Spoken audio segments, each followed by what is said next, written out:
വചനമയൻ Bible quiz വേൾഡിലേക്ക് ഏവർക്കും സ്വാഗതം. ഞാൻ ഡോണ ടോംസ്, പുന്നവെള്ളി ഇടവകാണ്. ബൈബിൾ യാത്രകളെ സംബന്ധിച്ച് ഒരു പുതിയ ചോദ്യ പരമ്പരയുമായാണ് ഞാൻ നിങ്ങളുടെ മുമ്പിൽ വന്നിരിക്കുന്നത്. നമ്മളെല്ലാവരും യാത്രകൾ ഒരുപാട് ഇഷ്ടപ്പെടുന്നതാണ് അല്ലെ? വിശുദ്ധ ഗ്രന്ഥത്തിൽ നാം ഒട്ടേറെ യാത്രാ വിവരണങ്ങൾ കാണുന്നുണ്ട്.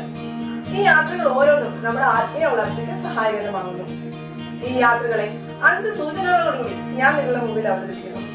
ഈ സൂചനകളുടെ അടിസ്ഥാനത്തിൽ ബൈബിളിലെ ഏത് കഥാസന്ദർഭമാണ് അതിനെ വിശദീകരിക്കുന്നത് എന്ന് കണ്ടെത്തി 7025 7012 എന്ന വാട്സ്ആപ്പ് നമ്പറിലേക്ക് നിങ്ങൾക്ക് അയക്കാവുന്നതാണ്. അപ്പം നമുക്ക് ആദ്യത്തെ ചോദ്യത്തിലേക്ക് കിടക്കാം അല്ലെ?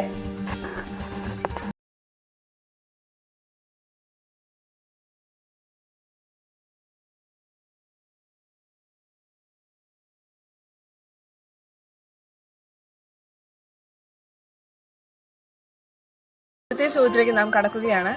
ഇത് ഹെറോദേസ് രാജാവിന്റെ ഭരണകാലത്ത് നടന്ന ഒരു യാത്രയാണ്. ഈ യാത്ര ജ്ഞാനികൾ നടത്തിയ ഒരു യാത്രയാണ്. ഒരു നക്ഷത്രമാണ് ഇവരെ യാത്രയ്ക്കായി നയിക്കുന്നത്. നിക്ഷേപ പാത്രങ്ങൾ കരുതിക്കൊണ്ടുള്ള ഒരു യാത്രയായിരുന്നു. വിശുദ്ധ മത്തായിയുടെ സുവിശേഷത്തിലാണ് നാം ഈ യാത്ര കാണുന്നത്. ഏതാണ് ഈ യാത്ര?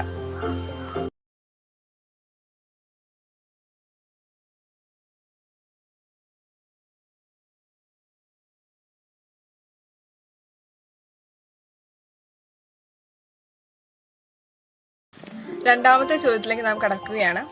ഇത് യേശു നടത്തിയ ഒരു യാത്രയാണ്. സിനഗോഗിൽ നിന്നാണ് ഈ യാത്ര ആരംഭിക്കുന്നത്.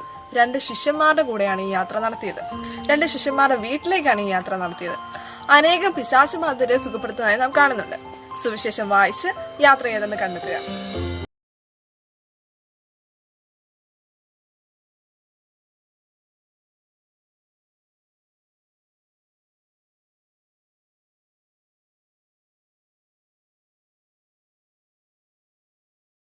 ഈ പരമ്പരയിലെ 3ാമത്തെ ചോദ്യത്തിലേക്ക് നാം കടക്കുകയാണ്. അപ്പസ്തോല പ്രവർത്തന പുസ്തകത്തിൽ കാണുന്ന ഒരു യാത്രയാണിത്. പൗലോസും ശിഷ്യന്മാരും നടത്തിയ യാത്ര. ഒരു സൈന്യ തലവന്റെ ശതാധിപൻ ഈ യാത്രയിലുണ്ട്. കപ്പൽ മാർഗമായിരുന്നു ഈ യാത്ര. ഏഷ്യയുടെ തുറമുഖങ്ങളിലൂടെയായിരുന്നു ഈ യാത്ര നടത്തിയിരുന്നത്. ബൈബിൾ വായിച്ച് ഉത്തരമേതെന്ന് കണ്ടെത്തുക.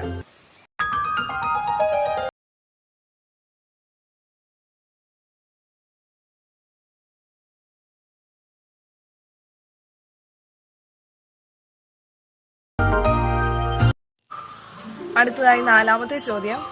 ഇത് യേശു നടത്തിയ ഒരു യാത്രയാണ്. ഒരു പട്ടണത്തിലേക്കുള്ള യാത്ര. ഒരു വലിയ ജനക്കൂട്ടം യേശുവിനെ അനുഗമിക്കുന്നുണ്ട്.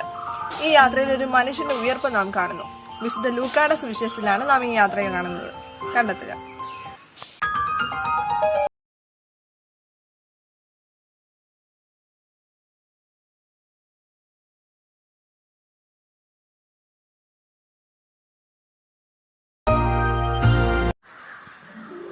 ഈ പരമ്പരയിലെ അവസാനത്തെ ചോദ്യത്തിലേക്ക് നാം കടക്കുകയാണ്. ഇത് ഒരു ഉപമയിലെ യാത്രയാണ്. യേശുവാണ് ഈ ഉപമ പഠിപ്പിക്കുന്നത്. ഒരു വലിയ ജനക്കൂട്ടം ശ്രവിച്ച ഉപമ. ഈ ഉപമ യേശു ഒരു വഞ്ചിയിലിരുന്നാണ് പഠിപ്പിക്കുന്നത്. ഈ ഉപമയിൽ വചനം ശ്രവിക്കുന്നവരെയും സ്വീകരിക്കുന്നവരെയാണ് ഉപമിക്കുന്നത്. ഏതാണ് ഈ യാത്രയെന്ന് കണ്ടെത്തുക.